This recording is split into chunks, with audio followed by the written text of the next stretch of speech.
Today we do Proverbs 16. And verse 16 of this proverb says, "How much better to get wisdom than gold, and to get understanding is to be chosen rather than silver." This verse takes us back to the original Proverbs from 1 to 9, where wisdom is the main theme. We read in Proverbs 9, "The fear of the Lord is the beginning of wisdom, and the knowledge of the Holy One is understanding."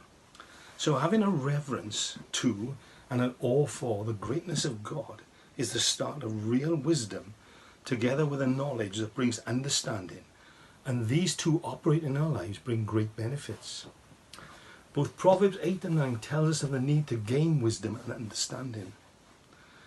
Verse 16 in this chapter tells us, though, that it's better to have these two attributes than to have riches. So we must ask, where can I get this wisdom? Where is this real understanding? James 1 verse 5 clearly tells us, "If anyone lacks wisdom, let him ask of God, who gives all liberally and without reproach, and it will be given to him." So it's simple. Ask God and it will be yours, and wisdom will benefit you and all around you. James 3 verse 17 says, "But the wisdom that is from above is first pure, then peaceable, gentle, willing to yield, full of mercy and good fruits, without partiality and without hypocrisy." Jesus said in Matthew, "Do not store up for yourselves treasures on earth, where moth and rust destroy, and where thieves break in and steal, but store up for yourselves treasures in heaven, where moth and rust do not destroy, and where thieves do not break in and steal. For where your treasure is, there your heart will be also." So in this life we have to make choices whether we follow God, whether we put our trust in riches or the things of this world.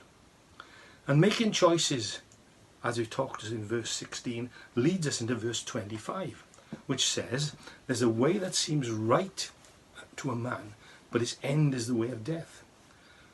Often with lack of wisdom and understanding, we can pursue a life that leads along a road that we do not intend to go, pursuing only what we see as right for us, and though appearing sometimes to be quite legitimate, we can head towards both harm spiritually and physically.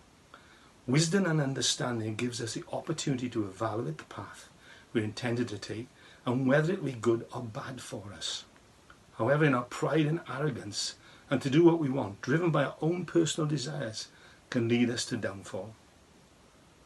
We return to another verse of that song I mentioned at the end of yesterday's talk. "Oh, be careful, little feet, where you go."